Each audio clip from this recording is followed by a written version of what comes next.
ਸਤਿ ਸ਼੍ਰੀ ਅਕਾਲ ਭਾਈ, thank you so much for having me and honorable CM Captain Kamlinder sir, thank you so much. How are you, Sonojit? ठीक हो I'm good ਤੁਸੀਂ? ਜੀ ਜੀ। ਔਰ Good, well. ਜਦੋਂ ਹੀ ਮੁਲਾਕਾਤ ਹੁੰਦੀ ਹੈ, I get more charged up on my toes। ਬੜਾ ਅੱਛਾ ਲੱਗਦਾ ਹੈ ਜਦੋਂ ਮੈਂ ਦੇਖਦਾ ਕਿ ਪੰਜਾਬ ਦੇ ਵਿੱਚ ਇੰਨੇ ਵੱਡੀ ਮਾਤਰਾ ਦੇ ਇੰਨੇ ਲੋਕੀ ਬਾਹਰ ਆ ਕੇ ਕੰਮ ਕਰਨ ਦੀ ਕੋਸ਼ਿਸ਼ ਕਰ ਰਹੇ। ਮੈਂ ਮੇਰੀ ਮੋਗੇ ਸਿਸਟਰ ਰਹਿੰਦੀ ਹੈ ਮਾਲਵਿਕਾ ਸੁਸੱਚਰ, ਮੈਂ ਉਹਨਾਂ ਨਾਲ ਵੀ ਗੱਲ ਕਰ ਰਿਹਾ ਸੀ। ਉਹ ਬੜੇ ਲੋਕਾਂ ਨੂੰ ਪੁਸ਼ ਕਰਕੇ ਵੈਕਸੀਨੇਸ਼ਨ ਬੜਾ ਪੁਸ਼ ਕਰ ਰਹੀ ਸੀ ਕਿ ਐਸੀ ਵੈਕਸੀਨੇਸ਼ਨ ਡਰਾਈਵ ਕਰੀਏ ਜਿਹੜੀ ਇਤਿਹਾਸ ਕ੍ਰੀਏਟ ਕਰਦੇ ਪੂਰੇ ਸਟੇਟਸ ਲਈ। ਮੈਂ ਅੱਜ ਸਵੇਰੇ ਭਾਰਤ ਬਾਇਓਟੈਕ ਦੇ ਜਿਹੜੇ ਓਨਰਸ ਨੇ ਉਹਨਾਂ ਨਾਲ ਗੱਲ ਕੀਤੀ ਕਿ ਪੰਜਾਬ ਨੂੰ ਕਿੱਦਾਂ ਜ਼ਿਆਦਾ ਵੈਕਸੀਨੇਸ਼ਨ ਮਿਲ ਸਕਦੀ ਹੈ। ਔਰ ਉਹਨਾਂ ਨੇ ਕਿਹਾ ਕਿ ਸੋ ਤੁਸੀਂ ਹੋ, ਅਸੀਂ ਤੁਹਾਡੇ ਨਾਲ, ਅਸੀਂ ਜਿਹੜੀਆਂ ਗਵਰਨਮੈਂਟਸ ਨੂੰ ਦੇ ਰਹੇ ਹਾਂ, ਬਟ ਤੁਸੀਂ ਹੋ, ਅਸੀਂ ਹੋਰ ਅੱਗੇ ਲੱਗ ਕੇ ਮੈਕਸਿਮਮ ਟੂ ਮੈਕਸਿਮਮ ਕਰਾਂਗੇ। ਔਰ ਸਾਡੇ ਮੋਗੇ ਦੇ DC ਸਾਹਿਬ ਸੰਦੀਪ ਹੰਸ ਜੀ ਨਾਲ ਮੈਂ ਹਰ ਰੋਜ਼ ਇਸ ਬਾਰੇ ਗੱਲ ਹੁੰਦੀ ਕਿ ਕਿਸ ਤਰ੍ਹਾਂ ਅਸੀਂ ਆਸ-ਪਾਸ ਦੇ ਪਿੰਡਾਂ ਦੇ ਵਿੱਚ ਮੈਕਸਿਮਮ ਅਵੇਅਰਨੈਸ ਕਰਵਾ ਸਕੀਏ, ਵੈਕਸੀਨੇਸ਼ਨ ਕਰਵਾ ਸਕੀਏ। ਮੈਂ ਵੀ ਉਹਦੇ ਵਿੱਚ ਹਿੱਸਾ ਪਾਣਾ ਚਾਹਾਂਗਾ ਕਿ ਆਪਾਂ ਕੀ ਹੁੰਦਾ ਹਮੇਸ਼ਾ ਇੱਕ ਫਿਤਰਤ ਹੁੰਦੀ ਹੈ ਇੱਕ ਕਾਮਨ ਇਨਸਾਨ ਦੀ ਕਿ ਉਹ ਹਰ ਚੀਜ਼ ਸਰਕਾਰ ਦੇ ਉੱਤੇ ਪਾਉਂਦਾ ਕਿ ਯਾਰ ਸਰਕਾਰ ਕਰੇ, ਉਹ ਕਰੇ। ਮੈਨੂੰ ਲੱਗਦਾ ਕਿ ਜਿਹੜੇ ਲੋਕ ਇਸ ਲਾਇਕ ਹੈ ਕਿ ਉਹ ਅੱਗੇ ਵੱਧ ਕੇ ਆਪਣਾ ਯੋਗਦਾਨ ਪਾ ਸਕਦੇ, ਉਹਨਾਂ ਨੂੰ ਜ਼ਰੂਰ ਅੱਗੇ ਆਉਣਾ ਚਾਹੀਦਾ ਕਿ ਇਹ ਪਿੰਡ ਹੈ, ਚਲੋ ਤੁਸੀਂ ਅੱਧੀ ਜੇ ਸਰਕਾਰ ਵੈਕਸੀਨੇਸ਼ਨ ਕਰ ਰਹੀ ਹੈ, ਅਸੀਂ ਭਾਰ ਚੱਕਾਂਗੇ, ਜ਼ਿਆਦਾ ਵੈਕਸੀਨੇਸ਼ਨ ਕਰਾਵਾਂਗੇ। ਕਾਰਪੋਰੇਟਸ ਨੇ, ਕੰਪਨੀਜ਼ ਨੇ, ਸੀਆਸਰ ਜਿਸ ਤਰ੍ਹਾਂ ਦੇ ਨੇ, I think everyone needs to come forward to inspire others. ਤੋ ਉਹਦੇ ਲਈ ਮੈਂ ਸਰ ਅੱਜ ਹੀ ਸਵੇਰੇ ਜਦੋਂ ਮੈਂ ਉਹਨਾਂ ਨਾਲ ਮੀਟਿੰਗ ਕੀਤੀ, ਅੱਜ ਸ਼ਾਮੀ ਮੇਰੀ ਫਿਰ ਉਹਨਾਂ ਦੇ ਓਨਰਸ ਦੇ ਡਾਕਟਰ ਹੀਲਾ ਉਹਨਾਂ ਨਾਲ ਮੀਟਿੰਗ ਨੇ ਕਿ ਕਿਸ ਤਰ੍ਹਾਂ ਆਪਾਂ ਪੰਜਾਬ ਦੇ ਵਿੱਚ ਜ਼ਿਆਦਾ ਵੈਕਸੀਨੇਸ਼ਨ ਲੈ ਕੇ ਆ ਸਕਦੇ। ਤਾਂ ਮੈਂ ਡੈਫੀਨੇਟਲੀ ਪੋਸਟ ਕਰਾਂਗਾ ਸਰ ਉਹਦੇ ਬਾਰੇ। ਉਸ ਤੋਂ ਇਲਾਵਾ ਮੈਂ ਵੀ DC ਸਾਹਿਬ ਸੰਦੀਪ ਜੀ ਨਾਲ ਜਿੰਮਾ ਚੱਕਿਆ ਕਿ ਤੁਸੀਂ ਮੇਰੇ ਉੱਤੇ ਮੇਰੇ ਹੱਕ ਦੇ ਵਿੱਚ, ਮੇਰੇ ਹਿੱਸੇ ਦੇ ਵਿੱਚ ਪਾਓ ਵੈਕਸੀਨੇਸ਼ਨ, ਤਾਂ ਕਿ ਮੈਂ ਜ਼ਿਆਦਾ ਤੋਂ ਜ਼ਿਆਦਾ ਵੈਕਸੀਨੇਸ਼ਨ ਮੈਂ ਵੀ ਕਰਵਾ ਸਕਾਂ ਆਪਣੇ ਲੈਵਲ ਤੇ। ਔਰ ਇੱਕ ਐਗਜ਼ਾਮਪਲ ਸੈੱਟ ਕਰੀ ਸੀ ਦੂਸਰੀ ਸਟੇਟਸ ਨਾਲ ਕਿ ਕਿਸ ਤਰ੍ਹਾਂ ਪੰਜਾਬ ਨੇ ਸਾਰੇ ਇਕੱਠੇ ਹੋ ਕੇ ਇੰਨੀ ਵੱਡੀ ਵੈਕਸੀਨੇਸ਼ਨ ਡਰਾਈਵ ਕੀਤੀ ਹੈ। ਉਹ ਆਈ ਥਿੰਕ ਉਹ ਬਹੁਤ ਸੇਫ ਕਰੂਗੀ। ਔਰ ਮੈਂ ਜਿੰਨੇ ਯੂਥ ਹੈ ਉਹਨਾਂ ਨੂੰ ਵੀ ਕਹਿਣਾ ਚਾਹਾਂਗਾ, ਮੈਂ ਵੈਕਸੀਨ ਲਿੱਤੀ ਸੀ ਔਰ ਮੈਂ 5 ਦਿਨ ਦੇ ਵਿੱਚ ਹੀ ਮੈਂ ਵਾਪਸ ਨੈਗੇਟਿਵ ਹੋ ਗਿਆ ਸੀ। ਆਈ ਥਿੰਕ ਵੈਕਸੀਨ ਕੰਮ ਬਹੁਤ ਕਰਦੀ ਹੈ, ਇਸ ਲਈ ਅਵੇਅਰਨੈਸ ਲੈ ਕੇ ਆਉਣੀ ਬਹੁਤ ਜ਼ਰੂਰੀ ਹੈ। ਹਰ ਪਿੰਡਾਂ 'ਚ ਜਿਹੜੇ ਲੋਕੀ ਕਈ ਵਾਰ ਡਰਦੇ ਨੇ ਵੈਕਸੀਨ ਲੈਣ ਨੂੰ, I think if we bring that awareness ਤੇ ਉਹਨਾਂ ਦੀ ਕੌਨਫੀਡੈਂਸ ਹੋਊਗਾ ਕਿ ਕਿੰਨੀ ਜ਼ਰੂਰੀ ਹੈ ਵੈਕਸੀਨ ਲੈਣਾ। ਆਈ ਥਿੰਕ ਉਹ ਬੜਾ ਇੰਪੋਰਟੈਂਟ ਹੈ। ਮੈਂ ਪਿੱਛੇ ਕਰੀਬਨ 1 ਲੱਖ ਦੇ ਕਰੀਬ ਮਾਸਕ ਔਰ ਸੈਨੀਟਾਈਜ਼ਰਸ ਭੇਜੇ ਸੀ ਮੋਗੇ 'ਚ, ਸਾਰੇ ਪਿੰਡਾਂ 'ਚ ਵੰਡੇ ਵੀ ਮੇਰੀ ਸਿਸਟਰ ਨੇ ਜਾ ਕੇ। ਔਰ ਕਨਸੈਂਟਰੇਟਰਸ ਤਕਰੀਬਨ 750 ਕਨਸੈਂਟਰੇਟਰਸ ਦੀ ਡਰਾਈਵ ਸ਼ੁਰੂ ਕੀਤੀ ਹੈ ਟੋਲ ਫ੍ਰੀ ਨੰਬਰ ਨਾਲ ਸਾਰੇ ਦੇਸ਼ ਭਰ ਦੇ ਵਿੱਚ ਕਿ ਕਿਤੇ ਵੀ ਤੁਸੀਂ ਫੋਨ ਕਰੋ, ਪੰਜਾਬ ਦੇ ਵਿੱਚ ਕਿਤੇ ਵੀ ਪਿੰਡਾਂ 'ਚ ਫੋਨ ਕਰਨ, ਉਹ ਅਵੇਲੇਬਲ ਹੈ। ਮੋਗੇ 'ਚ ਮੈਂ ਪਹੁੰਚਾ ਚੁੱਕਿਆ, ਹੋਰ ਵੀ ਮੈਂ ਅੱਜ ਭੇਜ ਰਿਹਾ ਤੇ ਤਾਂ ਕਿ ਕਦੀ ਵੀ ਕਦੀ ਜ਼ਰੂਰਤ ਪੜੇ ਤੇ ਅਸੀਂ ਅਵੇਲੇਬਲ ਰਹਿਣ ਔਰ ਲੋੜ ਨਾ ਪਏ। ਜਿਸ ਤਰ੍ਹਾਂ ਦੂਸਰੇ ਅਸੀਂ ਸਟੇਟਸ ਦੇ ਵਿੱਚ ਦੇਖਿਆ, ਜਦੋਂ ਮੈਂ ਦੂਸਰੀ ਸਟੇਟਸ ਹੈਲਪ ਕਰਨ ਦੀ ਕੋਸ਼ਿਸ਼ ਕਰ ਰਿਹਾ ਸੀ ਤੇ ਮੈਂ ਦੇਖਿਆ ਕਿ ਆਕਸੀਜਨ ਦੀ ਬੜੀ ਕਮੀ ਦੇ ਕਾਰਨ ਲੋਕਾਂ ਨੇ ਬਹੁਤ ਸਫਰ ਕੀਤਾ। ਆਪਾਂ ਖੁਸ਼ਕਿਸਮਤ ਹੈ ਪੰਜਾਬ ਦੇ ਵਿੱਚ ਅੰਡਰ ਯੂਅਰ ਲੀਡਰਸ਼ਿਪ ਕਿ ਆਪਾਂ ਨੂੰ ਉਹ ਤਕਲੀਫਾਂ ਨਹੀਂ ਆਈਆਂ ਐਂਡ ਵੀ ਵਰ ਏਬਲ ਟੂ ਮੈਨੇਜ ਦੈਟ। ਤੇ ਹੋਰ ਮੈਂ ਸਰ ਮੈਂ ਇੱਕ ਹੋਰ ਕਹਿਣਾ ਚਾਹੁੰਦਾ ਕਿ ਪਿਛਲੇ ਸਾਲ ਨੇ ਦੇਖਿਆ ਮੈਂ ਆਕਸੀਜਨ ਪਲਾਂਟਸ ਵੀ ਲੈ ਕੇ ਆ ਰਹੇ ਹਾਂ ਕਈ ਸਟੇਟਸ। ਮੈਂ ਪੰਜਾਬ ਦੇ ਵਿੱਚ ਵੀ ਮੋਗੇ 'ਚ ਉਹਨਾਂ ਨੂੰ ਕੀਤਾ ਕਿ ਮੈਂ ਪਹਿਲਾਂ ਜਿਹੜਾ ਪਲਾਂਟ ਹੈ ਆਕਸੀਜਨ ਪਲਾਂਟ ਸਿਵਲ ਹਸਪੀਟਲ ਮੋਗੇ ਦੇ ਵਿੱਚ, ਜਿਹੜੀ ਵੀ ਥਾਂ ਤੇ ਲੱਗਦਾ ਹੈ ਕਿ ਉਹਦੀ ਇਨਫਰਾਸਟ੍ਰਕਚਰ ਦੀ ਜ਼ਰੂਰਤ ਹੈ, ਉੱਥੇ ਪਹਿਲਾਂ ਆਕਸੀਜਨ ਪਲਾਂਟ ਮੈਂ ਆਪਣੇ ਵੱਲੋਂ ਕਰਨਾ ਚਾਹੁੰਦਾ। ਔਰ ਹੋਰ ਵੀ ਜੇ ਸਟੇਟਸ ਦੇ ਵਿੱਚ ਜਿਹੜੇ ਹਸਪਤਾਲਾਂ 'ਚ ਕਦੀ ਲੱਗਦਾ ਹੈ ਕਿ ਇਹ ਸੁਵਿਧਾ ਨਹੀਂ ਆ ਪਾਊਗੀ ਕਿਉਂਕਿ ਹੋਰ ਪ੍ਰਾਇਓਰਿਟੀਜ਼ ਬਹੁਤ ਹੋਣਗੀਆਂ ਤੇ I would like to be a part of it. ਅਸੀਂ ਮਿਲ ਕੇ ਆਈ ਥਿੰਕ ਉਹ ਅਵੇਅਰਨੈਸ ਲੈ ਕੇ ਗਏ ਤੇ that will be very nice. It will be a permanent solution ਕਿ ਜ਼ਿੰਦਗੀ ਭਰ ਕਦੀ ਉਹ ਤਕਲੀਫ ਆਏਗੀ ਨਹੀਂ। ਤਾਂ ਆਈ ਥਿੰਕ ਇਹ ਟਾਈਮ ਆ ਗਿਆ ਸਰ। ਕਹਿੰਦੇ ਬਚਪਨ 'ਚ ਅਸੀਂ ਸੁਣਦੇ ਹੁੰਦੇ ਸੀ ਕਿ ਐਗਜ਼ਾਮ ਦਾ ਟਾਈਮ ਆਇਆ ਔਰ ਆਪਾਂ ਨੂੰ ਵੀ all have to excel. I think ਇਹ ਐਗਜ਼ਾਮ ਸਾਡੇ ਸਾਰਿਆਂ ਦਾ, ਅਸੀਂ ਸਭ ਲੋਕ ਬੈਠੇ and we need to excel with great marks and every single individual has to come forward and do their bit. ਮੈਂ ਪੂਰਾ ਤਿਆਰ ਹਾਂ ਸਰ। ਮੈਂ ਆਪਣੀ ਫੈਮਿਲੀ ਨੂੰ ਮੌਕੇ ਕਿਹਾ ਹੋਇਆ ਕਿ ਤੁਸੀਂ ਮੈਨੂੰ 24 ਘੰਟੇ ਫੋਨ ਮਾਰੋ। ਜਿਵੇਂ ਆਨਰੇਬਲ ਮਿਨਿਸਟਰ ਸਰ ਨੇ ਮੈਡੀਸਿਨਸ ਦੀ ਗੱਲ ਕੀਤੀ, ਜਿਵੇਂ ਲਾਈਕੋਸੋਮਲ ਹੈ, ਜਿਹੜੇ ਸਾਲਟਸ ਨਹੀਂ ਮਿਲ ਰਹੇ ਬਲੈਕ ਫੰਗਸ ਦੇ ਕਾਰਨ। ਮੈਨੂੰ ਨਹੀਂ ਪਤਾ ਸੀ ਪੰਜਾਬ ਦੇ ਵਿੱਚ ਵੀ ਇੰਨੇ ਕੇਸਿਸ ਵੱਧ ਰਹੇ ਨੇ। ਸੋ ਆਈ ਥਿੰਕ ਉਹ ਬੜਾ ਸਕੇਰੀ ਹੈ ਸਰ ਕਿ ਆਪਾਂ ਨੂੰ ਉਹਦੀ ਥੋੜੀ ਤਿਆਰੀ ਰੱਖਣੀ ਜ਼ਰੂਰੀ ਹੈ। ਮੈਨੂੰ ਜਦੋਂ ਲੋਕੀ ਫੋਨ ਕਰਦੇ ਨੇ मैं अलग-अलग स्टेट्स ਤੋਂ ਕਿਤੋਂ ਵੀ ਆਪਣੀ ਪਹਿਚਾਣ ਨਾਲ ਲੈ ਕੇ ਭੇਜਦਾ। ਮੈਂ ਪੰਜਾਬ ਵੀ ਭੇਜੇ ਕਈਆਂ ਨੂੰ ਐਮਰਜੈਂਸੀ ਜ਼ਰੂਰਤ ਸੀ, ਪਰ ਹੈਲਪਲੈਸ ਫੀਲ ਕਰਦੇ ਕਿਉਂਕਿ ਉਹਨਾਂ ਐਕਸੈਸ ਨਹੀਂ ਹੈ ਜਿੰਨੀ ਮੈਡੀਸਿਨਸ ਚਾਹੀਦੀਆਂ। ਤੇ ਮੈਂ ਇਹੀ ਕਹਾਂਗਾ ਸਰ, ਮੈਂ am always there phone call away and under your leadership please guide us, lead us how we can take this forward. ਔਰ ਜਿੰਨੇ ਵੀ ਮੈਂ ਪਿੰਡਾਂ ਦੇ ਜਾਂ जिन्हें मिनिस्टर्स ने, ऑनरेबल मिनिस्टर्स, डीसीज, जिन्हें और ब्यूरोक्रेट्स, मैं यही कहना चाहूँगा sir, you are the leaders who have made Punjab what it is today and under your leadership we are ready to come forward and do our bit. और सारिਆਂ ਨੂੰ ਇੱਕ ਇੱਕ ਬੰਦਾ ਜਿਹੜਾ ਸੁਣ ਰਿਹਾ ਹੈ ਔਰ ਜਿਹੜਾ ਨਹੀਂ ਵੀ ਸੁਣ ਰਿਹਾ, आई थिंक ਆਪਾਂ ਜੇ ਸਾਰੇ ਜਣੇ ਇਕੱਠੇ ਰਲੀਏ so we can set Punjab as the best state who has done ਜੋ ਇਹਨਾਂ ਨੇ ਕਿਹਾ ਹੈ ਸੋਨੂ ਸੂਦ ਜੀ ਨੇ, ਮੈਂ ਆਸ ਕਰਦਾ ਕਿ ਤੁਸੀਂ ਸਾਰੇ ਇਸ ਗੱਲ ਨੂੰ ਅਪਣਾਓਗੇ ਜੋ ਕਰਨਾ ਕਈਆਂ ਨੇ ਨਾ। Thank you. बहुत बहुत धन्यवाद। प्लीज सर, प्लीज सर, ਤੁਸੀਂ ਬੋਲ ਰਹੇ ਹੋ ਕੁਝ ਸਰ? मैंने कहना I think please guys, is the Sunil ji is not अच्छा okay sir in ground Sonu ਜੀ, ਥੈਂਕ ਯੂ ਵੈਰੀ ਮਚ। ਤੁਸੀਂ ਇਹਨਾਂ ਪਿਆਰ ਦੇ ਰਹੇ ਹੋ ਪੰਜਾਬੀਆਂ ਨੂੰ, ਕਿਉਂਕਿ ਪੰਜਾਬ ਸਾਡੇ ਦਿਲਾਂ ਦੇ, ਤੁਹਾਡੇ ਦਿਲ ਦੇ ਬਹੁਤ ਨਜ਼ਦੀਕ ਹੈ। ਮੈਂ ਸਮਝਦਾ ਕਿ ਜਿੱਥੇ ਤੁਸੀਂ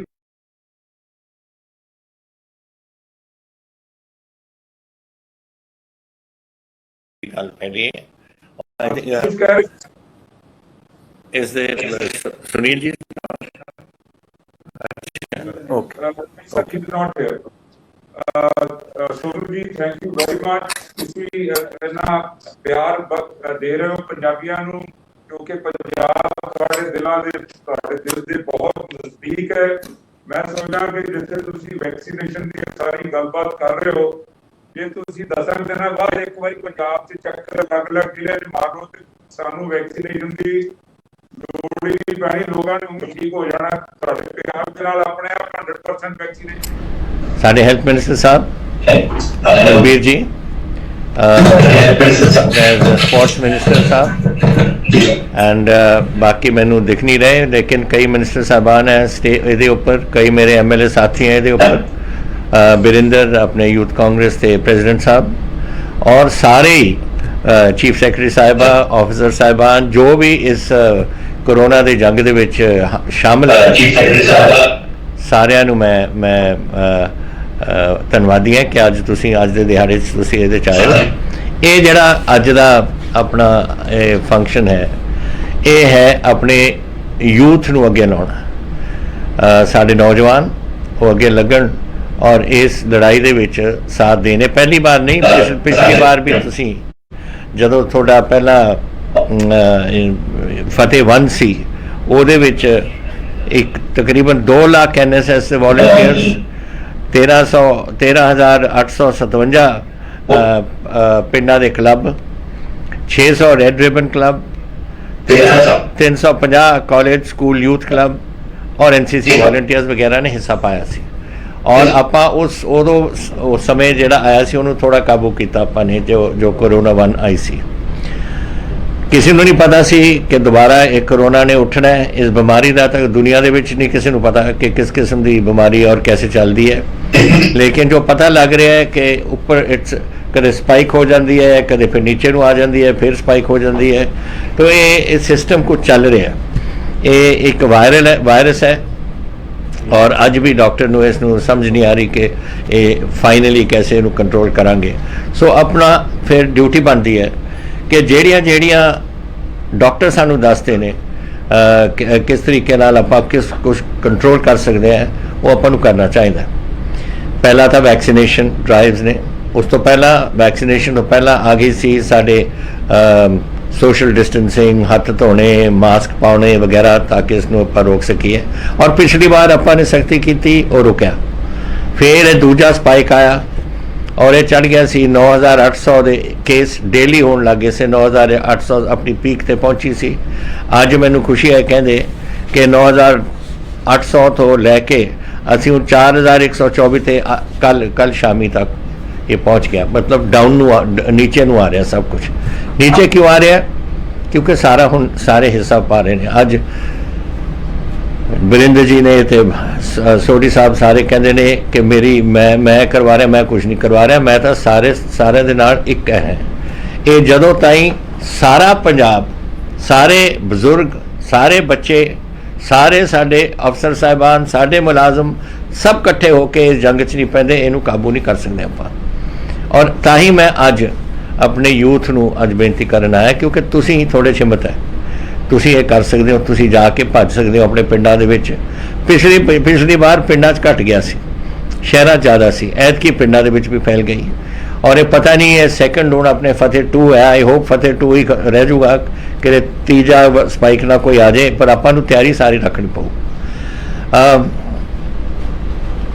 ਇੱਕ ਕਹਾਵਤ ਹੁੰਦੀ ਸੀ ਫੌਜ ਵਿੱਚ ਕਿ ਦੁਸ਼ਮਣ ਨੂੰ ਕਦੇ ਕਮਜ਼ੋਰ ਨਹੀਂ ਸਮਝਦਾ, ਔਰ ਸਾਡਾ ਇਹ ਦੁਸ਼ਮਣ ਅੱਜ ਇੱਕ ਕਰੋਨਾ ਹੈ, ਔਰ ਇਹਨੂੰ ਆਪਾਂ ਤਿਆਰੀ ਰੱਖਣੀ ਪਊ ਆਪਾਂ ਨੂੰ ਪੂਰੀ, ਕਿ ਜਦੋਂ ਅਗਰ ਬਾਈ ਚਾਂਸ ਥਰਡ ਸਪਾਈਕ ਆਏ ਤਾਂ ਆਪਾਂ ਉਹਦੇ ਵਾਸਤੇ ਤਿਆਰ ਰੱਖੀਏ। ਮਤਲਬ ਤਿਆਰੀ ਦਾ ਮਤਲਬ ਕਿ ਆਪਾਂ ਇਸ ਲੜਾਈ ਨੂੰ ਅਗਰ ਦਬਾਉਣ ਵਾਸਤੇ ਤੁਸੀਂ ਆਪਣੇ ਪਿੰਡਾਂ ਦੇ ਵਿੱਚ ਘੁੰਮੋ, ਆਪਣੇ ਬਜ਼ੁਰਗਾਂ ਨੂੰ ਕਹੋ, ਆਪਣੇ ਸ਼ਹਿਰਾਂ ਮੁਹੱਲਿਆਂ ਵਿੱਚ ਘੁੰਮੋ, ਔਰ ਨਾਲੇ ਤੁਸੀਂ ਉਹਨਾਂ ਨੂੰ ਦੱਸੋ ਕਿ ਕਿਸ ਤਰੀਕੇ ਨਾਲ ਹੈਲਪਲਾਈਨਸ ਦਿੱਤੀਆਂ ਹੋਈਆਂ ਨੇ, ਉਹਨਾਂ ਨੂੰ ਵਰਤੋ। ਕਈ ਬਜ਼ੁਰਗਾਂ ਨੂੰ ਨਹੀਂ ਪਤਾ, ਕਈ ਅਨਪੜ੍ਹ ਨੇ, ਕਈ ਕੁਛ ਨੇ, ਤੁਸੀਂ ਉਹ ਸਾਰੇ ਪੜ੍ਹੇ ਲਿਖੇ, ਤੁਸੀਂ ਜਾ ਕੇ ਆਪਣੇ ਬੱਚਿਆਂ, ਆਪਣੇ ਬਜ਼ੁਰਗਾਂ ਨੂੰ ਸਮਝਾ ਸਕਦੇ ਹੋ, ਗੁਆਂਢੀਆਂ ਨੂੰ ਸਮਝਾ ਸਕਦੇ ਹੋ, ਪਿੰਡ ਮੁਹੱਲਿਆਦਾਰਾਂ ਨੂੰ ਸਮਝਾ ਸਕਦੇ ਹੋ, ਸਾਰਿਆਂ ਨੂੰ ਸਮਝਾਓ ਇਹਦੇ ਵਿੱਚ। ਹੁਣ ਇਹ ਹੁਣ ਸੈਕੰਡ ਜਿਹੜਾ ਹੈ ਵੈਕਸੀਨੇਸ਼ਨ ਹੁਣ ਸ਼ੁਰੂ ਹੋਇਆ। ਹੁਣ ਪਹਿਲਾਂ ਕੀ ਹੋਇਆ ਸੀ, ਸਾਨੂੰ 2 ਲੱਖ ਡੇਲੀ ਦਿੰਦੇ ਸੀ ਵੈਕਸੀਨੇਸ਼ਨ ਗਵਰਨਮੈਂਟ ਆਫ ਇੰਡੀਆ, ਆਪਣੇ ਜਿਹੜੇ ਜਿੱਥੇ ਮੈਨੂਫੈਕਚਰਿੰਗ ਹੁੰਦੀ ਸੀ, ਪਰ ਇੱਥੇ ਲੋਕਾਂ ਨੂੰ ਡਰ ਸੀ, ਲੋਕਾਂ ਨੇ ਲੈਤਾ ਨਹੀਂ। ਮੇਰਾ ਖਿਆਲ 90,000 ਤੇ ਆ ਕੇ ਫਸ ਗਿਆ ਕਿ 2 ਲੱਖ ਵੈਕਸੀਨ ਆਈਆਂ, ਲੇਕਿਨ 90,000 ਨੇ ਆਪਣੇ ਵੈਕਸੀਨੇਟ ਕਰਾ ਲਿਆ, ਬਾਕੀ ਵੇਸਟ ਹੋ ਗਏ ਆਪਣੇ। ਫਿਰ ਇਸ ਨੂੰ ਇੱਕ ਦਿਨ ਸੀ ਮੇਰਾ ਖਿਆਲ 1,40,000 ਤੇ ਪਹੁੰਚੇ, ਪਰ 2 ਲੱਖ ਕਦੇ ਵੀ ਨਹੀਂ ਪਹੁੰਚਿਆ ਸੀ। ਹੁਣ ਉਲਟਾ ਹੋ ਗਿਆ ਕੰਮ, ਹੁਣ ਸਾਰੇ ਚਾਹੁੰਦੇ ਨੇ ਕਿ ਵੈਕਸੀਨ ਲਗਾਏ, ਲੇਕਿਨ ਵੈਕਸੀਨ ਦੀ ਕਮੀ ਹੋ ਗਈ, ਪੂਰੀ ਦੁਨੀਆ ਦੇ ਵਿੱਚ ਹੋ ਗਈ ਹੈ ਕਮੀ। ਅਸੀਂ ਕੋਸ਼ਿਸ਼ ਕਰ ਰਹੇ ਹਾਂ ਕਿ ਪੰਜਾਬ ਦੇ ਵਿੱਚ ਆਪਾਂ ਵੈਕਸੀਨ ਕਿਤੋਂ ਲੈ ਕੇ ਆਈਏ ਤਾਂ ਕਿ ਅਸੀਂ ਆਪਣੇ ਲੋਕਾਂ ਨੂੰ ਇੱਥੇ ਕਰ ਸਕੀਏ। ਲੇਕਿਨ ਅਵੇਅਰਨੈਸ ਵੈਕਸੀਨ ਦੀ, ਲੋਕਾਂ ਦੇ ਮਨਾਂ ਦੇ ਵਿੱਚ ਇਹ ਗੱਲ ਬਹਿ ਜਾਏ ਕਿ ਵੈਕਸੀਨ ਜ਼ਰੂਰ ਕਰਾਉਣੀ ਹੈ, ਤੁਸੀਂ ਤੁਹਾਡੇ ਐਂਟੀਬਾਡੀਜ਼ ਵਧਾਉਣੇ ਨੇ। ਜਦੋਂ ਤੁਹਾਡੇ ਐਂਟੀਬਾਡੀਜ਼ ਵਧਣਗੇ, ਉਹ ਐਂਟੀਬਾਡੀਜ਼ ਨੇ ਜਿਹੜੀ ਕਰੋਨਾ ਦੇ ਨਾਲ ਜੰਗ ਲੜ ਸਕਦੀ ਹੈ ਤੁਹਾਡੇ ਬਾਡੀਜ਼ ਦੇ ਵਿੱਚ, ਇਹ ਤੁਹਾਨੂੰ ਕਰਾਉਣਾ ਚਾਹੀਦਾ ਹੈ। ਔਰ ਅਸੀਂ ਇਹਦੇ ਵਾਸਤੇ ਇੱਕ ਲਾਂਚ ਕਰ ਰਹੇ ਹਾਂ। ਤੁਸੀਂ ਦੱਸਿਆ ਮੈਨੂੰ, ਅੱਜ ਇਹਨਾਂ ਨੇ ਦੱਸਿਆ ਕਿ ਫਾਸਟਰਸ ਇਹ ਜਿਹੜੀ ਨਵੀਂ ਆਈ ਹੈ ਵੈਕਸੀਨ, ਜਿਹੜੀ ਕਰੋਨਾ, ਇਹਨੂੰ UK ਕਰੋਨਾ ਸਟ੍ਰੇਨ ਕਹਿੰਦੇ ਨੇ ਕੁਛ, ਇਹ ਜਲਦੀ ਨਾਲ, ਉਹ ਪਹਿਲੇ ਨਾਲੋਂ ਤੇਜ਼ੀ ਨਾਲ ਇਹ ਵੱਧ ਰਹੀ ਹੈ। ਕਿ ਵੱਧ ਰਹੀ ਹੈ ਬਿਕੋਜ਼ ਆਪਾਂ ਪ੍ਰੋਟੈਕਸ਼ਨ ਜਿੱਥੇ ਨਹੀਂ ਕਰਦੇ ਉੱਥੇ ਵੱਧ ਰਹੀ ਹੈ। ਫੇਟਿਲਿਟੀਜ਼ ਆਪਣੀ ਜ਼ਿਆਦਾ ਹੋ ਰਹੀਆਂ ਨੇ। ਹੁਣ ਮੇਰੇ ਅੱਜ ਹਸਪੀਟਲ ਦੇ ਵਿੱਚ ਦੇਖ ਲਓ, ਅੱਜ ਮੇਰੇ ਕੋਲ 942 ਹਾਈ ਡਿਪੈਂਡੈਂਸੀ ਯੂਨਿਟ ਦੇ ਉੱਪਰ ਨੇ ਜਿਨ੍ਹਾਂ ਨੂੰ ਆਕਸੀਜਨ ਦੀ ਲੋੜ ਹੈ, ਔਰ 354 ਮੇਰੇ ਨੇ ਜਿਨ੍ਹਾਂ ਨੂੰ ਵੈਂਟੀਲੇਟਰ ਦੀ ਲੋੜ ਹੈ। ਆਈਸੋਲੇਸ਼ਨ ਫੈਸਿਲਿਟੀਜ਼ ਵਿੱਚ 3,318। ਇਹ ਜ਼ਰੂਰ ਹੈ ਕਿ ਆਪਾਂ ਡਾਊਨ ਆ ਗਏ हैं, 9,800 ਤੋਂ ਆਪਾਂ 4,124 ਆ ਗਏ ਨੇ, ਔਰ ਟੈਸਟਿੰਗ ਬਹੁਤ ਵਧਾਤੀ। ਜਦੋਂ ਸ਼ੁਰੂ ਹੋਇਆ ਸੀ ਕਰੋਨਾ, ਉਦੋਂ 300 ਟੈਸਟਿੰਗ ਹੁੰਦੇ ਸੀ ਸਾਡੀ ਲੈਬੋਰਟਰੀ 'ਚ, ਹੁਣ ਕੱਲ 75,818 ਦਾ ਪ੍ਰਬੰਧ ਹੋ ਗਿਆ ਔਰ ਟੈਸਟਿੰਗ ਕਰਾ ਰਹੇ ਹਾਂ। ਔਰ 75,818 ਦੇ ਵਿੱਚੋਂ 4,124 ਕੇਸ ਮਿਲੇ ਨੇ। ਸੋ ਕੇਸ ਡਾਊਨ ਆ ਰਹੇ ਨੇ, ਪਰਸੈਂਟੇਜ ਦੇ ਲਿਹਾਜ਼ ਨਾਲ ਡਾਊਨ ਆ ਰਹੇ ਨੇ। ਲੇਕਿਨ ਆਹ ਜਿਹੜਾ ਕੰਮ ਹੈ ਨਾ ਕਿ ਤੁਸੀਂ ਹਾਈ ਡਿਪੈਂਡੈਂਸੀ ਯੂਨਿਟ, ਆਕਸੀਜਨ ਦੀ ਲੋੜ ਪਵੇ ਜਾਂ ਤੁਹਾਨੂੰ ਵੈਂਟੀਲੇਟਰ ਦੀ ਲੋੜ ਪਵੇ, ਇਹ ਕਿਉਂ ਪੈਂਦੀ ਹੈ? ਇਹ ਪੈਂਦੀ ਹੈ ਕਿਉਂਕਿ ਤੁਸੀਂ ਸਮਝਾਉਣਾ ਪਊ ਤੁਹਾਨੂੰ ਆਪਣੇ ਪਿੰਡਾਂ ਦੇ ਵਿੱਚ ਲੋਕਾਂ ਨੂੰ ਔਰ ਆਪਣੇ ਮੁਹੱਲਿਆਂ 'ਚ ਕਿ ਭਾਈ ਜੈਸੇ ਤੁਹਾਨੂੰ ਕੋਈ ਥੋੜੀ ਬਿਮਾਰੀ ਵੀ ਲੱਗੇ, ਤੁਹਾਨੂੰ ਲੱਗੇ ਕਿ ਮੈਨੂੰ ਮੇਰੀ ਛਾਤੀ 'ਚ ਦਰਦ ਹੈ ਜਾਂ ਮੈਨੂੰ ਖਾਂਸੀ ਹੋ ਗਈ ਜਾਂ ਮੈਨੂੰ ਜ਼ੁਕਾਮ ਹੋ ਗਿਆ ਜਾਂ ਮੇਰਾ ਬਦਨ 'ਚ ਦਰਦ ਹੈ, ਕੁਛ ਵੀ, ਤੁਸੀਂ ਵੇਟ ਨਾ ਕਰੋ, ਸਿੱਧੇ ਜਾਓ ਆਪਣੇ ਡਾਕਟਰ ਕੋਲ, ਜਿੱਥੇ ਆਪਣੀ ਉਹ ਦੱਸੂਗਾ ਤੁਹਾਨੂੰ ਟੈਸਟ ਕਿੱਥੋਂ ਕਰਾਉਣਾ, ਟੈਸਟ ਕਰਾਓ। ਔਰ ਅਗਰ ਕਰੋਨਾ ਹੈ ਔਰ ਇੱਕਦਮ ਤੁਸੀਂ ਪਕੜ ਲਓਗੇ, ਤੁਹਾਨੂੰ ਹਸਪਤਾਲ ਜਾਣ ਦੀ ਲੋੜ ਹੀ ਨਹੀਂ, ਤੁਹਾਨੂੰ ਘਰ 'ਚ ਹੀ ਦਵਾਈਆਂ ਦੇ ਕੇ ਤੁਹਾਨੂੰ ਠੀਕ ਕਰ ਲੈਣਗੇ। ਅਗਰ ਜਿਹੜੇ ਹੁਣ ਜਾ ਰਹੇ ਨੇ ਆਕਸੀਜਨ ਡਿਪੈਂਡੈਂਟ ਜਾਂ ਦੂਸਰੇ, ਉਹ ਜਾ ਰਹੇ ਨੇ ਇਸ ਲਈ ਕਿਉਂਕਿ ਅਖੀਰਲੇ ਦਮ 'ਚ ਜਾ ਕੇ ਉਹ ਪਹੁੰਚਦੇ ਨੇ, ਔਰ ਲੈਵਲ 1, ਲੈਵਲ 2, ਲੈਵਲ 3 ਹੁੰਦੇ ਨੇ। ਇਸ 'ਚ ਇਹ ਲੈਵਲ 3 ਸਿੱਧੇ ਉਹਨਾਂ ਨੂੰ ਜਾਣਾ ਪੈਂਦਾ ਹੈ ਔਰ ਉੱਥੇ ਫਿਰ ਆਕਸੀਜਨ ਵਗੈਰਾ ਦੀ ਲੋੜ ਹੈ। ਇਹ ਮੈਂ ਚਾਹੁੰਦਾ ਕਿ ਤੁਸੀਂ ਆਪਣੇ ਲੋਕਾਂ ਨੂੰ ਸਮਝਾਓ। ਇਹਦੇ ਵਾਸਤੇ चीज़ां दसिया गई ने, ब्लैक फंगस आ गई, वाइट फंगस आ गई, क्यों आ गई? क्योंकि तुसी उन्होंने डॉक्टरों को जानते हो जिहड़े इस बीमारी को नहीं जानते और वो स्टीरॉइड थोड़े बता देते हैं। स्टीरॉइड का एक रिएक्शन है, black fungus and white fungus वगैरह हो कुछ हो रहे हैं। दस रहे हैं डॉक्टर तलवार, कई बार मैं 2 बार हफ्ते इसकी रिव्यू करता है कि अपने पंजाब की हो रहा है, और ये बदना नहीं चाहिए अगर डॉक्टर ठीक जाओ और तुसी सही डॉक्टर्स को जाओ जिथे कोरोना का प्रबंध हो सके। और मैं आस करता है कि तुसी इस गल नूं भी अपने पिंडां दे विच ये गल तुसी फैलाओगे। जिथे ताईं फतेह 2 है, फतेह मिशन फतेह नंबर 2 नंबर, वो थोड़ा मैं दस दिता कि क्यों सानू लियानी पई, क्योंकि हुणे दोबारा स्पाइक आई सी। और मैं आस करता है अगर आप काम मूरे करांगे कि फिर फतेह 3 की लोड़ ना पवे, लेकिन हिम्मत अपने विच होनी चाहिए है। तो ये वास्ते मैं एक सजैसट करना चाहना कि department of sports and youth affairs volunteers नूं इकट्ठा करे, 7 रूरल कोरोना वॉलंटियर्स कह के एक 7 बंदियां दा ग्रुप हर पिंड दे विच बनाया जाए।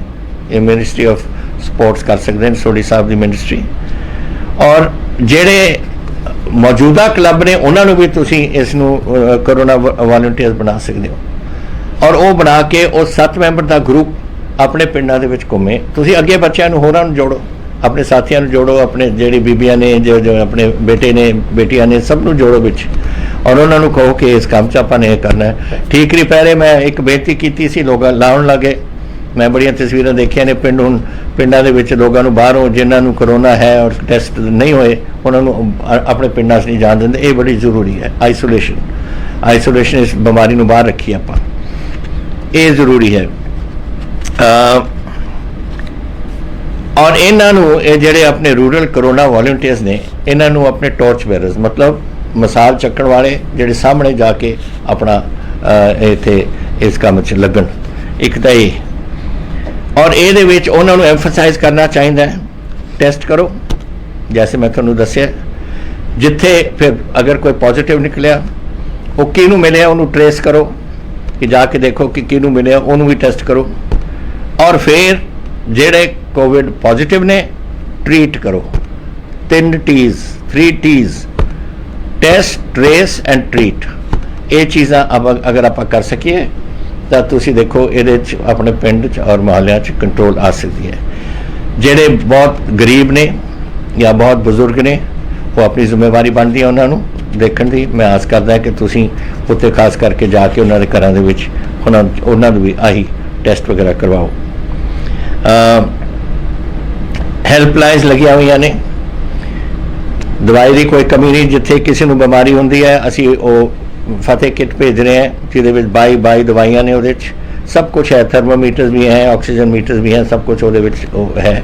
और दसिया जाता है अगर कोई अनपढ़ है तो तुसी उहदे विच थोड़े उहदे हुंदा है एक लीफलेट होएगी दस्सण कि कैसे इस्तेमाल करना है, तुसी पढ़ के सुना दे उन्होंने और देखो कि वो ठीक अपनी दवाइयां उत्थे लैन। और फिर असी जिथे बहुत गरीब ने, हुण दिहाड़ीदार ने, कई दिहाड़ीदार कहते हैं अगर असी कोविड पॉजिटिव है और कोविड पॉजिटिव नाल असी चले जाइए अपने क्वारंटीन दे विच, फिर साडी रोटी शाम को बच्चों को कौन खवाऊगा। ये वास्ते असी फूड बैग्स भी देन लग गए। हर फूड बैग दे विच असी आटा देने, चने देने, चीनी देने, ताकि और हर अगर 6 बंदे ने एक परिवार तो 6 बैग दिते जाएंगे जिहदे 10 किलो आटा, 2 किलो चने और 2 किलो चीनी, ताकि वो 21 दिन का जो क्वारंटीन पीरियड है पूरा कर सके। और उन्होंने प्रबंध भी सब दवाई दूई तक फतेह किट ने दे देनी है, तुसी उहदा ध्यान रखो और अगर दिओ गरीबों वास्ते खास करके। और जदों ताईं आपां इन्हां नूं जेडे बहुत गरीब ने और दिहाड़ीदार ने उन्होंने भी नहीं आपां टेस्ट करा के उन्होंने इलाज नहीं करावांगे, उन्हां तो भी बीमारी अगे बढ़ सकती है। तो ये एक कंट्रोल का एक पैटर्न अपन बनाना पऊ पंजाब। मैं आस करदा कि तुसी करो ठीक, जैसे मैं ठीकरी पहरे भी किया है। और दूसरी गल ये जेडे अपन फालतू करने की आदत है ना बोलने की, ਗੱਲ ਕੁਛ ਹੋਰ ਹੁੰਦੀ ਹੈ ਔਰ ਕਰ ਕੁਛ ਹੋਰ ਲੈਂਦੇ ਆਪਾਂ, ਔਰ ਕਹਿੰਦੇ ਕੁਛ ਹੋਰ ਹੈ। ਇਹ ਰੂਮਰ ਮੌਂਗਰਿੰਗ ਜਿਹੜੀ ਕਹਿੰਦੇ ਨੇ, ਇਸ ਨੂੰ ਬੰਦ ਕਰਾਈਏ ਆਪਾਂ ਨੇ ਜੰਗ ਲੜਨਾ ਹੈ। ਆਪਾਂ ਆਪਣੀ ਗਲਤ ਗੱਲਾਂ ਨਹੀਂ ਕਿਤੇ ਫੈਲਾਉਣੀਆਂ ਕਿ ਇੱਥੇ ਕੀ ਹੋ ਗਿਆ ਜੀ, ਉੱਥੇ ਕੀ ਹੋ ਗਿਆ ਜੀ। ਬਸ ਇਸ ਤਰੀਕੇ ਨਾਲ ਤੁਸੀਂ ਆਪਣੀ ਜ਼ਿੰਮੇਵਾਰੀ ਵਾਲਾ ਏਰੀਆ ਨੂੰ ਸੰਭੋ ਔਰ ਉਹ ਤੁਸੀਂ ਠੀਕ ਕਰੋ। ਯਾਦ ਰੱਖਣਾ, ਚਾਹੇ ਤੁਸੀਂ ਨਵੀਂ ਵੈਕਸੀਨ ਆ ਗਏ, ਵੈਕਸੀਨ ਕੋਈ ਇਹੀ ਜੀ ਨਹੀਂ ਹੈ ਚੀਜ਼ ਜਿਹਦੇ ਨਾਲ ਸਭ ਕੁਝ ਖਤਮ ਹੋ ਜਾਊਗਾ। ਤੁਹਾਨੂੰ ਉਹ ਡਾਕਟਰ ਜੋ ਪਹਿਲੇ ਦਿਨ ਤੋਂ ਕਹਿ ਰਹੇ ਨੇ ਮਾਸਕ ਨਹੀਂ ਭੁੱਲਣਾ। ਅਗਰ ਕਿਸੇ ਨੂੰ ਕੋਵਿਡ ਹੋ ਵੀ ਚੁੱਕਿਆ, ਉਹਨੂੰ ਵੀ ਦੇਖੋ ਕਿ ਮਾਸਕ ਪਹਿਨੇ, ਕਿਉਂਕਿ ਸਟ੍ਰੇਨਸ ਬਦਲਦੇ। ਇਹ ਜਿਹੜੇ ਸਟ੍ਰੇਨ ਨੇ ਨਾ ਇਸ ਦੇ ਆਪਣੇ ਇਸ ਕਰੋਨਾ ਦੇ, ਇਹਨਾਂ ਦੀ ਮਿਊਟੈਂਟਸ ਬਣ ਜਾਂਦੇ ਨੇ। ਇੱਕ ਪੈਟਰਨ ਇੱਕ ਤੋਂ ਦੂਸਰਾ ਬਣ ਸਕਦਾ ਹੈ, ਦੂਸਰਾ ਤੋਂ ਤੀਸਰਾ ਬਣ ਸਕਦਾ ਹੈ। ਹੁਣ ਕਹਿੰਦੇ ਨੇ ਯੂਕੇ ਸਟ੍ਰੇਨ ਹੋ ਰਹੀ ਆਈ ਹੈ, ਯੂਕੇ ਤੋਂ ਆਈ ਹੋਣੀ ਹੈ ਇੱਥੇ। ਯੂਕੇ ਵਾਲੇ ਕਹਿੰਦੇ ਨੇ ਇੰਡੀਆ ਸਟ੍ਰੇਨ ਉੱਥੇ ਪਹੁੰਚ ਗਈ। ਪਤਾ ਨਹੀਂ ਕੋਈ ਸਾਊਥ ਅਫਰੀਕਾ ਤੋਂ ਸਟ੍ਰੇਨ ਹੈ, ਕੋਈ ਅਰਜਨਟੀਨ ਤੋਂ ਸਟ੍ਰੇਨ ਹੈ, ਕੋਈ ਕਿੱਥੋਂ ਆਈ ਰਹੀ ਹੈ। ਸਟ੍ਰੇਨ ਦਾ ਕੁਝ ਨਹੀਂ ਪਤਾ ਲੱਗ ਰਿਹਾ। ਇਸ ਕਰਕੇ ਤੁਸੀਂ ਉਹ ਜੋ ਬੇਸਿਕ ਚੀਜ਼ਾਂ ਨੇ, ਮਾਸਕ ਪਹਿਨਣਾ, ਹੱਥ ਧੋਣੇ, ਸੋਸ਼ਲ ਡਿਸਟੈਂਸਿੰਗ ਰੱਖਣੀ, ਇਹ ਜ਼ਰੂਰੀ ਹੈ। ਤੁਹਾਨੂੰ ਵੈਕਸੀਨਸ ਆਉਣਗੀਆਂ, ਜ਼ਰੂਰ ਆਉਣਗੀਆਂ, ਜ਼ਰੂਰ। ਹੁਣ ਵਰਲਡ ਦੀ ਕਪੈਸਿਟੀ ਵੱਧ ਰਹੀ ਹੈ ਔਰ ਆਪਣੇ ਉਰੇ ਵੀ ਵੱਧ ਰਹੀ ਹੈ।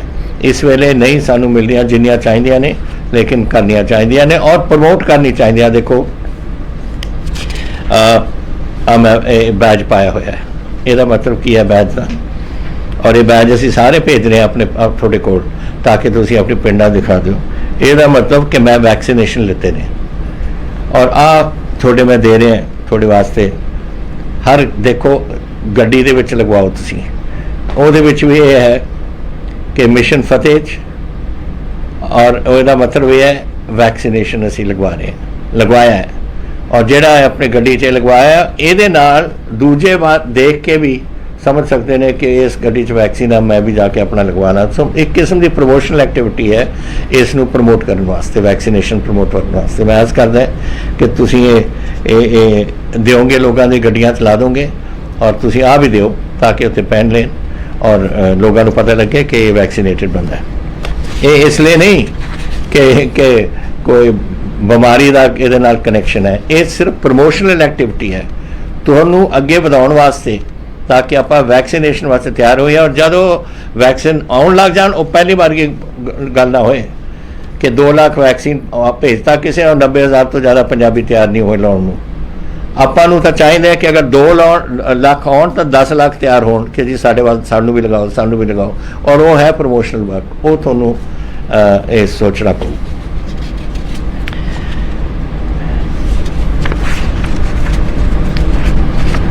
ਇਹ 1 ਲੱਖ ਬੈਜਸ ਮੇਰਾ ਖਿਆਲ ਅੱਜ ਭੇਜੇ ਗਏ ਨੇ ਡਿਸਟ੍ਰਿਕਟ, ਔਰ 4 ਲੱਖ ਕਾਰ ਸਟਿੱਕਰ ਵੀ ਭੇਜੇ ਗਏ ਨੇ ਤੁਹਾਡੇ ਕੋਲ। ਔਰ ਉਹ ਸਿੰਪਲ ਜੈਸੇ ਮੈਂ ਤੁਹਾਨੂੰ ਦੱਸਿਆ, ਆਈ ਐਮ ਵੈਕਸੀਨੇਟਡ, ਬਸ ਇਹ ਕਹਿਣ ਦੀ ਲੋੜ ਹੈ। ਇਹ ਅੱਜ ਤੋਂ ਸ਼ੁਰੂਆਤ ਕਰ ਦੇਣੀ ਆਪਾਂ ਨੇ।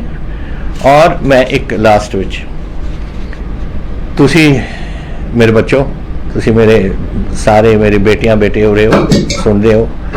ਮੇਰਾ ਖਿਆਲ 500 ਜਗ੍ਹਾ 'ਚ ਸਕਰੀਨਾਂ ਲੱਗੀਆਂ ਨੇ ਆਪਣੇ, ਔਰ 500 ਲਗਾ ਪੰਜਾਬ ਦੇ ਵਿੱਚ ਤੁਸੀਂ 500 ਜਗ੍ਹਾ 'ਤੇ ਇਸ ਨੂੰ ਸੁਣ ਰਹੇ ਹੋ। ਇਹ ਪੰਜਾਬ ਤੁਹਾਡਾ ਹੈ, ਤੁਸੀਂ ਉਹ ਪੰਜਾਬ ਦੇ ਭਵਿੱਖ। ਅਸੀਂ ਤਾਂ ਪਤਾ ਨਹੀਂ ਕਿੰਨੀ ਦੇਰ ਰਹਿਣਾ ਹੈ ਔਰ ਚਲੇ ਜਾਣਾ ਹੈ, ਪਰ ਤੁਸੀਂ ਆਪਣੇ ਪੰਜਾਬ ਨੂੰ ਮਜ਼ਬੂਤ ਬਣਾਉਣਾ ਹੈ ਔਰ ਤਕੜਾ ਬਣਾਉਣਾ ਹੈ। ਔਰ ਤੁਹਾਡੀ ਜ਼ਿੰਮੇਵਾਰੀ ਬਣਦੀ ਹੈ ਕਿ ਆਪਣੇ ਪੰਜਾਬ ਵਾਸਤੇ ਤੁਸੀਂ ਜੰਗ ਆਪਣੇ ਮੋਢਿਆਂ 'ਤੇ ਚੱਕੋ, ਇਹ ਭਾਰ। ਔਰ ਜਾ ਕੇ ਤੁਸੀਂ ਜਦੋਂ ਜੰਗ ਆਉਂਦਾ ਸਾਰੇ ਇਕੱਠੇ ਹੋ ਜਾਂਦੇ ਨੇ। ਮੈਂ ਚਾਹੁੰਦਾ ਕਿ ਸਾਰੇ ਪੰਜਾਬ ਦੇ ਬੱਚੇ ਇਕੱਠੇ ਹੋ ਜਾਣ। ਅਸੀਂ ਤੁਹਾਡੇ ਨਾਲ ਹੈ, ਤੁਸੀਂ ਲੱਗੋ ਅੱਗੇ, ਅਸੀਂ ਨਾਲ ਹੈ ਤੁਹਾਡੇ। ਔਰ ਆਪਾਂ ਸਾਰੇ ਰਲ ਕੇ, ਚਾਹੇ ਗਵਰਨਮੈਂਟ ਹੋਏ, ਚਾਹੇ ਪੋਲੀਟੀਸ਼ੀਅਨਸ ਹੋਣ, ਚਾਹੇ ਪ੍ਰਾਈਵੇਟ ਸਿਟੀਜ਼ਨਸ ਹੋਣ, ਕੋਈ ਵੀ ਹੋਣ, ਕਾਲਜ ਦੇ ਬੱਚੇ ਹੋ ਤੁਸੀਂ, ਸਕੂਲ ਦੇ ਬੱਚੇ ਹੋ ਤੁਸੀਂ, ਸਾਰੇ ਕੋਈ ਟੈਕਨੀਕਲ ਇੰਸਟੀਟਿਊਟਸ ਦੇ ਵਿੱਚ ਹੋ, ਸਾਰੇ ਕੁਝ ਲੱਗੋ ਇਸ ਕੰਮ 'ਚ। ਆਪਾਂ ਸਾਰੇ ਲੱਗ ਜਾਈਏ ਨਾ, ਤੇ ਇਹਦੇ ਨਾਲ ਆਪਣਾ ਪੰਜਾਬ ਆਪਾਂ ਬਚਾ ਸਕਾਂਗੇ। ਇੱਕ ਜਿਹੜਾ ਵੀ ਇਹ ਆਪਣਾ ਰੂਰਲ ਕਰੋਨਾ ਵਾਲੰਟੀਅਰਸ ਦਾ ਆਪਣਾ ਗਰੁੱਪ ਹੈ, ਉਹ 7 ਮੈਂਬਰ ਗਰੁੱਪ ਜਿਸ ਪਿੰਡ ਤੋਂ ਬਣਾਉਂਦਾ ਹੈ, ਉਸ ਨੂੰ ਮੈਂ ਮਿਨਿਸਟਰੀ ਆਫ ਸਪੋਰਟਸ ਨੂੰ ਕਿਹਾ ਹਰ ਕਿਟ 7 ਬੰਦਿਆਂ ਨੂੰ ਉਹਨਾਂ ਦੇ ਆਪਣੇ ਕਲੱਬ ਵਾਸਤੇ ਸਪੋਰਟਸ ਕਿਟ ਦਿਓ। ਉਹ ਸਪੋਰਟਸ ਕਿਟ ਮਿਲੂ ਤੁਹਾਨੂੰ, ਜਿਹੜਾ ਤੁਸੀਂ ਇਸ ਜੰਗ ਦੇ ਵਿੱਚ ਹਿੱਸਾ ਪਾ ਕੇ ਇਸ ਕਰੋਨਾ ਨੂੰ ਰੋਕਣ ਵਾਸਤੇ ਕੰਟਰੀਬਿਊਸ਼ਨ ਕਰੋਗੇ। ਇਮੀਡੀਏਟਲੀ ਸਾਡੇ ਯੂਥ ਅਫੇਅਰਸ ਮਿਨਿਸਟਰੀ ਨੂੰ ਕਿਹਾ ਹੋਇਆ ਹੈ ਕਿ 15,000 ਕਿਟਸ ਇੱਕਦਮ ਤਿਆਰ ਕਰੋ ਤਾਂ ਕਿ ਡਿਲੇ ਨਾ ਹੋਏ। ਜਿੱਥੇ ਕੋਈ 7 ਮੈਂਬਰੀ ਕਮੇਟੀ ਬਣਦੀ ਹੈ ਔਰ ਆਪਣਾ ਕੰਮ ਸ਼ੁਰੂ ਕਰਦੇ ਹੋ, ਤੁਹਾਨੂੰ ਸਪੋਰਟਸ ਕਿਟ ਨਾਲ ਦੇ ਨਾਲ, ਤਾਂ ਕਿ ਤੁਸੀਂ ਆਪਣੀ ਖੇਡਾਂ ਵਿੱਚ ਵੀ ਤੁਸੀਂ ਹਿੱਸਾ ਕਰ ਸਕੋ। ਐਂਡ ਇਹ ਦੇਵਾਂਗੇ ਅਸੀਂ, ਇਹ ਤੁਹਾਨੂੰ ਵੇਟ ਕਰਨਾ ਪਊ 12 ਅਗਸਤ ਨੂੰ। 12 ਅਗਸਤ ਨੂੰ ਮੈਂ ਇਹ ਦੇਵਾਂਗਾ ਕਿਉਂਕਿ ਦੈਟ ਇਜ਼ ਇੰਟਰਨੈਸ਼ਨਲ ਯੂਥ ਡੇ, ਔਰ ਮੈਂ ਥੋੜਾ ਦਿਨ ਹੈ ਇੰਟਰਨੈਸ਼ਨਲ ਯੂਥ ਡੇ ਦੇ ਵਿੱਚ ਇਹ ਤੁਹਾਨੂੰ ਦੇਵਾਂਗੇ। ਲੇਕਿਨ ਜਿਹੜਾ ਸ਼ੁਰੂ ਹੋ ਜਾਊਗਾ ਉਹਦੀ ਐਲੋਕੇਸ਼ਨ ਇਮੀਡੀਏਟਲੀ ਹੋ ਜੂ ਔਰ ਫਿਜ਼ੀਕਲੀ ਤੁਹਾਨੂੰ ਪੜ੍ਹਾ ਦਾਂਗੇ ਅਸੀਂ 12 ਤਰੀਕ ਨੂੰ। ਸੋ ਤਕੜੇ ਹੋ ਔਰ ਯਾਦ ਰੱਖੋ, ਆਪਣੇ ਬਜ਼ੁਰਗਾਂ ਨੂੰ ਯਾਦ ਰੱਖੋ, ਆਪਣੇ ਪਿੰਡਾਂ ਨੂੰ ਯਾਦ ਰੱਖੋ ਕਿ ਤੁਸੀਂ ਉਹਨਾਂ ਦਾ ਜੰਗ ਲੜ ਰਹੇ ਹੋ, ਆਪਣੇ ਪੰਜਾਬ ਦਾ, ਦੇਸ਼ ਦਾ, ਸਭ ਕੁਝ ਇਹਦੇ ਵਿੱਚ ਹੀ ਆ ਜਾਂਦਾ ਹੈ। ਔਰ ਜੇਕਰ ਸ਼ੁਰੂਆਤ ਇੱਥੋਂ ਹੋਏ ਤਾਂ ਇੱਥੇ ਜ਼ਰੂਰ ਪੰਜਾਬ ਦੀ ਫਤਿਹ ਹੋਣੀ ਹੈ, ਇਹ ਫਤਿਹ ਨੰਬਰ 2 ਹੋਣਾ ਹੈ। ਔਰ ਆਪਾਂ ਇਹੋ ਜਿਹਾ ਕੰਮ ਕਰੀਏ ਕਿ ਫਤਿਹ 3 ਦੀ ਲੋੜ ਹੀ ਨਾ ਪਵੇ, ਇੱਥੇ ਹੀ ਆਪਾਂ ਖਤਮ ਕਰੀਏ ਇਸ ਕੰਮ ਨੂੰ। ਤਾਂ ਮੈਂ ਧੰਨਵਾਦੀ ਹਾਂ ਤੁਹਾਡਾ, ਜਿਹੜੇ ਸਾਰੇ ਤੁਸੀਂ ਸੁਣ ਰਹੇ ਹੋ। ਔਰ ਅਗਰ ਤੁਸੀਂ ਮੇਰੇ ਨਾਲ ਸਹਿਮਤ ਹੋ, ਔਰ ਮੈਨੂੰ ਪਤਾ ਹੈ ਕਿ ਤੁਸੀਂ ਮੇਰੇ ਨਾਲ ਸਹਿਮਤ ਹੋਵੋਗੇ, ਤਾਂ ਤੁਸੀਂ ਚੜ੍ਹਦੀ ਕਲਾ 'ਚ ਰਹੋ, ਆਪਣੇ ਪਰਿਵਾਰ ਥੋੜ੍ਹੇ ਚੜ੍ਹਦੀ ਕਲਾ 'ਚ ਰਹਿਣ ਔਰ ਤੁਸੀਂ ਸੁਖੀ ਰਹੋ ਸਾਰੇ ਹੀ। ਔਰ ਆਪਣੇ ਪਿੰਡਾਂ ਨੂੰ ਔਰ ਆਪਣੇ ਪਰਿਵਾਰਾਂ ਨੂੰ ਔਰ ਨਾਲ ਗੁਆਂਢੀਆਂ ਨੂੰ, ਉਹਨਾਂ ਨੂੰ ਵੀ ਤੁਸੀਂ ਤੰਦਰੁਸਤ ਔਰ ਸੁਖੀ ਰੱਖੋ। ਬਹੁਤ ਧੰਨਵਾਦ ਤੁਹਾਡਾ। ਵਾਹਿਗੁਰੂ ਜੀ ਕਾ ਖਾਲਸਾ, ਵਾਹਿਗੁਰੂ ਜੀ ਕੀ ਫਤਿਹ। ਇੱਥੇ ਹੀ ਆਪਾਂ ਖਤਮ ਕਰੀਏ ਇਸ ਕੰਮ ਨੂੰ। ਤੁਸੀਂ ਸੁਣ ਰਹੇ ਹੋ ਔਰ ਅਗਰ ਤੁਸੀਂ ਮੇਰੇ ਨਾਲ